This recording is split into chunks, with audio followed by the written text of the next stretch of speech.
எல்லாருக்கும் வணக்கம். ஒரு புது அனௌன்ஸ்மெண்ட்டு.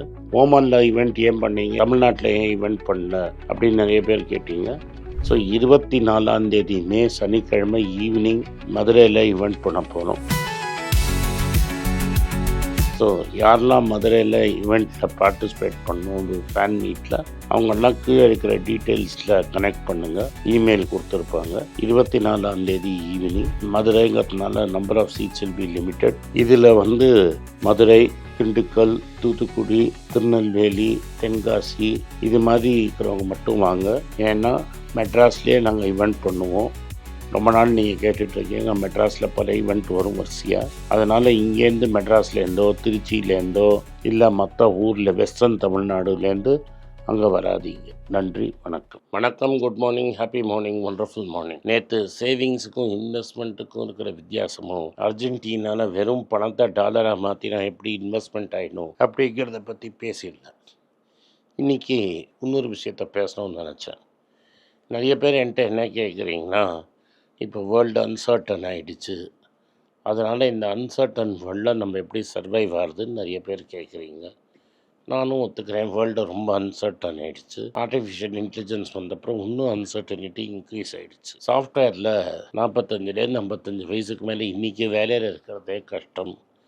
நிறைய பேருக்கு இன்றைக்கி இருக்கிற சுச்சுவேஷனில் வேலை கிடைக்கிறதே கஷ்டமாக இருக்குது. அப்போது எப்படி நம்ம வேறு வேலை பார்க்குறது அப்படின்னு நீங்கள் கேட்குறீங்க.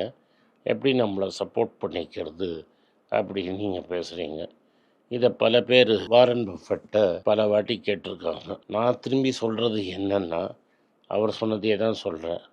நீங்கள் பலவிதமான இன்கம் ஸ்ட்ரீம்ஸ் வச்சுருக்கணும். நீங்கள் ஒரு இன்கம் ஸ்ட்ரீமை நம்பியே வாழ்க்கையை நடத்தணும்னு நினச்சிங்கன்னா அது நிச்சயமாக நடக்காது. ஒரு 6-7 இன்கம் ஸ்ட்ரீம் இருந்ததுன்னா ஏதாவது ஒரு இடத்துல மார்க்கெட்டில் காசு வரும். அந்த மார்க்கெட்டில் காசு நீங்கள் சம்பாதிச்சுனே இருக்கலாம். ஃபஸ்ட்டு உங்கள் இப்போதைக்கு ப்ரைமரி இன்கம் உங்கள் சம்பளமாகவே வச்சுக்கோங்க. உங்கள் சம்பளம் கரெக்டாக உங்களுக்கு மாதம் வந்ததுன்னா அது ப்ரைமரி இன்கம். ஆனால் அது ஆக்டிவ் இன்கம். நீங்கள் வேலை செஞ்சால் தான் அந்த சம்பளம் கிடைக்கும். பேசிவ் இன்கம்ங்கிறது நீங்கள் வேலை செய்யாட்டாலும் உங்களுக்கு கிடைக்க பணம். இந்த வேலை செய்யாட்டாலும் கிடைக்கிற பணங்கிறது நீங்கள் நைட்டில் தூங்குறச்ச கூட உங்களுக்கு வேலை செய்யலாம். அப்படின்னா மார்க்கெட்டில் நீங்கள் காசு போட்டிருந்தாலும் சரி, யாருக்காவது நீங்கள் வட்டிக்கு கடன் கொடுத்துருந்தாலும் சரி, பணம் 24 மணி நேரமும் வேலை செய்யும். இப்போ நான் ஐடிசியில் கொஞ்சம் ஷேர் வச்சுருக்கேன்னு வைங்க. இந்தியாவில் எப்போது எவனாவது ஒருத்தன் சிகரெட்டை லைட் பண்ணால் நம்மளுக்கு காசு. இல்லாட்டா ஒரு ஐடிசி ஹோட்டலுக்கு போவான், அங்கே தங்குவான். இல்லாட்டா எங்கேயாவது ஒரு சிப்ஸு திம்பான். ஐடிசியை ஃபுட்ஸை ஜொமாட்டோவில் ஆர்டர் பண்ணி சாப்பிடுவான். எப்படி நீங்கள் பண்ணாலும் நம்மளுக்கு காசு. டாடா குரூப்பில் கரெக்டாக இன்வெஸ்ட் பண்ணியிருந்தீங்கன்னா கார்த்தாலேன்னு சாயங்காலம் நீங்கள் வேலை செய்கிறதும் சரி, நைட்டு ஃபுல்லாக தூங்குறச்சியும் சரி, உங்களுக்கு சம்பாத்தியம் வந்துகிட்டே இருக்கும். பிஸ்னஸில் காசு வந்துகிட்டே இருக்கும். அதே சமயத்தில் நீங்கள் கடனுக்கு பாண்டு மூலமாக கொடுத்துருந்தீங்கனாவோ, இல்லை அது பேங்க்கில் எஃப்டியாக போட்டிருந்தீங்களோ ஆர்டியாக போட்டிருந்தீங்கனாலோ உங்களுக்கு ஒரு வட்டி வரும்.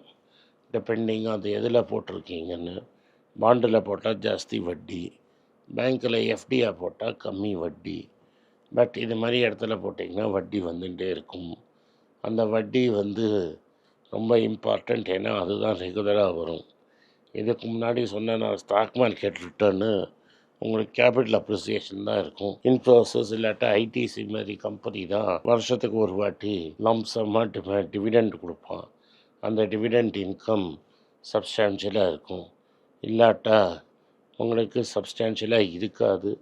உங்களுக்கு கொண்டு போய் கட்டத்தில் தான் முடியும்.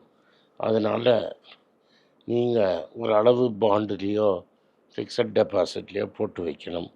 ஃபிக்ஸட் டெபாசிட்ங்கிறது நார்மலி கம்பெனி இல்லாட்டா பேங்க்கு. என்ன கேட்டால் கம்பெனியில் பண்ணாதீங்க, பேங்க்கில் பண்ணிக்கிங்க. ஏன்னா சேஃப்டி ஜாஸ்தி. 5 லட்ச ரூபா வரைக்கும் உங்கள் பணம் திரும்பி வரும். ஆனால் வட்டி கிடைக்கிறது ரொம்ப கம்மி. டேக்ஸ் டிடக்டட் அட் சோர்ஸ் இருக்கும். அதுக்கு பதிலாக ஒரு நல்ல ஏ கிரேடு கம்பெனியில் பாண்டாக போட்டிங்கன்னா உங்களுக்கு ஒரு 7.5லேருந்து 9, 9.5, 10% வரைக்கும் வட்டி வரும். அந்த 10% வட்டிங்கிறது இன்ஃப்ளேஷனை டெஃபினட்டாக பீட் பண்ணிடும்.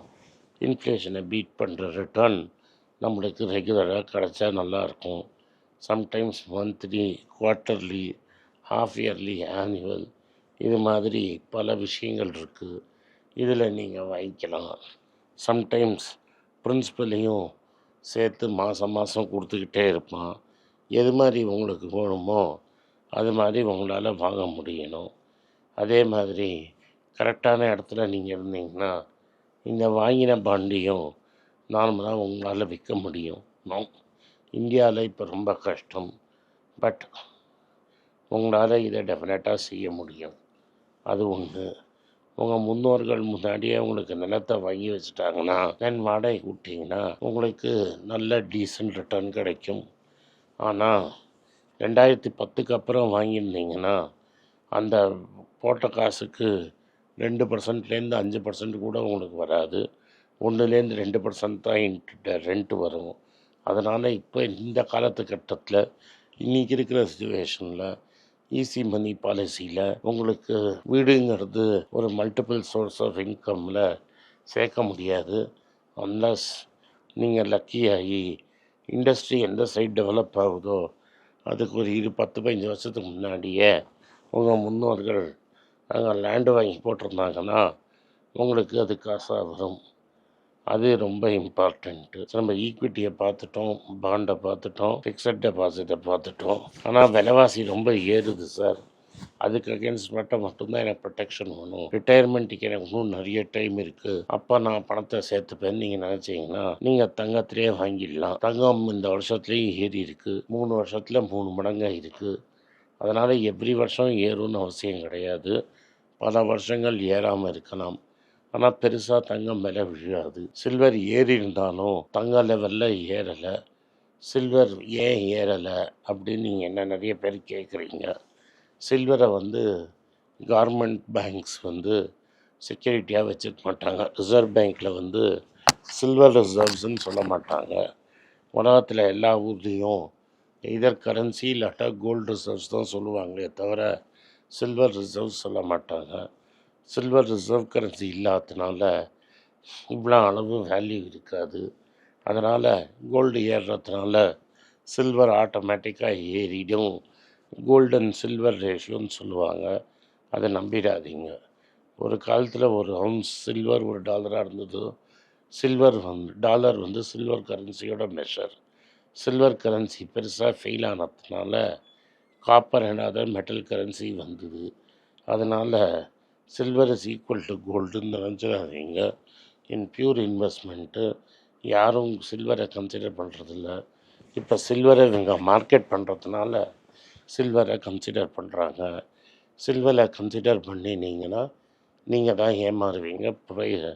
சில்வர் ப்ரைஸஸும் ரொம்ப வொலட்டைலாக இருக்கும். ஸோ நம்ம gold, silver, real estate, land, stock இதெல்லாம் பார்த்துட்டோம். பட் 300 பேசிவ் இன்கம்ங்கிறது இது மாதிரி நான் பேசிகிட்டு இருக்கும்போது நீங்கள் பார்த்துட்டுருக்கீங்க.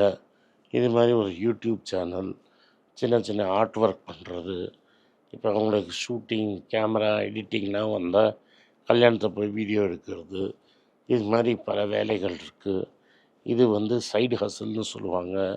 ஃபுல் டைம் வேலையாக இருக்காது. பட் பார்ட் டைம்னு நீங்கள் வேலை பண்ணலாம். யூடியூப்பில் வீடியோ ஒன்ஸ் போட்டிங்கன்னா யார் என்றைக்காவது ஒரு நாளைக்கு ஒருத்தன் பார்த்தா கூட உங்களுக்கு காசு.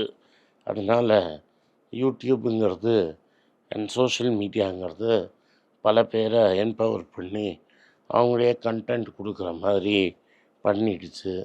இது ரொம்ப ப்ராஃபிட்டபுளான ஒரு மொழி.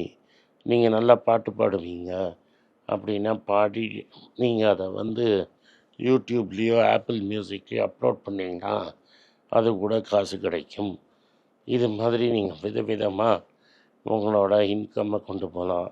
புஸ்தகத்தை எழுதி விற்றீங்கன்னா விற்க ராயல்ட்டி. இந்தியாவிலேயே 1000 புஸ்தகம் விற்றாலே அதை நம்ம பெருசாக கொண்டாடுறோம்.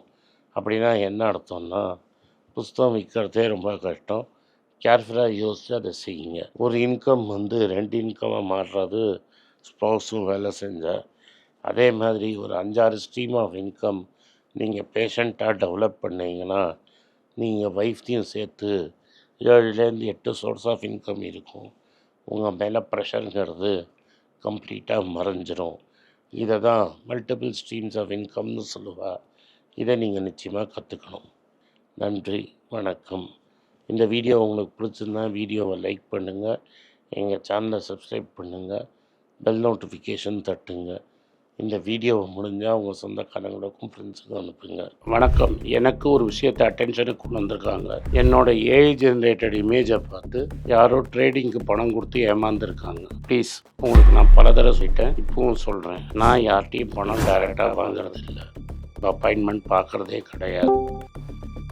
அதனால் என்னை பார்க்கலான்னு யாராவது காசு கேட்டாலும் இல்லைன்னு சொல்லிவிடுங்க. அடுத்தது, ஒரு இமெயில் ஐடி இருக்குது, அதில் போட்டால் எங்கள் டீம் கான்டாக்ட் பண்ணுவாங்க. அது டைம் ஆகுதுன்னா வினோதோட இன்ஸ்டாகிராம் அக்கௌண்ட்டில் வினோத்தை மெசேஜ் பண்ணுங்க. அவன் என் தம்பி, அதுலேயும் அவன் காசு கேட்க மாட்டான். காசு கேட்குறாங்கன்னா ஏமாறுறீங்க. யார் என்ன சொன்னாலும் கம்பெனிக்கு செபி அல்லது ஐஆர்டிஏ அல்லது ஆர்பிஐ ரெஜிஸ்ட்ரேஷன் இருக்கணும். இந்த 3 ரெஜிஸ்ட்ரேஷனில் ஏதாவது இருந்தால் தான் உங்களோட பணத்தை நீங்கள் கொடுக்கணும். நீங்கள் இன்கேஸ் ஆஃப் இன்சூரன்ஸ் டைரெக்டாக இன்சூரன்ஸ் கம்பெனிக்கு தான் கொடுக்கணும். இன்கேஸ் ஆஃப் ட்ரேடிங் நீங்களே புரோக்கர்கிட்ட போட்டு ட்ரேட் பண்ணணும். மியூச்சுவல் ஃபண்டும் கம்பெனிக்கு தான் கொடுக்கணும். த்ரூ எக்ஸ்சேஞ்சு நீங்கள் வாங்கிக்கலாம். இதெல்லாம் எதுக்கு நான் உங்களுக்கு சொல்கிறேன்னா, யாரையாவது சொல்கிறாங்கன்னு நம்பி ஏமாறாதீங்க.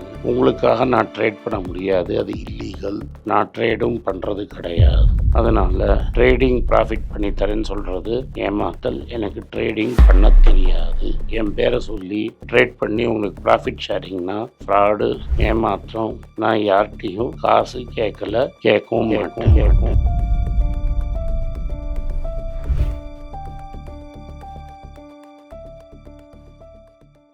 உங்கள் பேராதரவுக்கு மிக்க நன்றி. நான் டோட்டலாக 5 புஸ்தகங்கள் எழுதியிருக்கிறேன். 3 ஆங்கிலத்தில் எழுதியிருக்கிறேன். அதில் 2 தமிழாக மொழிபெயர்த்துருக்காங்க.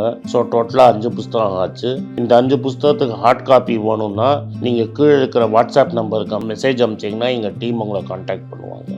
இந்த 5 புஸ்தகங்களில் 3 புஸ்தகம் கிண்டலில் இருக்குது. அமேசானில் கிண்டலில் வாங்கணும்னு ஃபீல் பண்ணுறவங்க நேராக கிண்டலில் வாங்கிக்கலாம். தமிழ்லேயே யாராவது ஃபைனான்ஸ் நியூஸ் படிக்கணும்னு ஃபீல் பண்ணிங்கன்னா தயவுசெஞ்சு moneypage.com விசிட் பண்ணுங்கள்.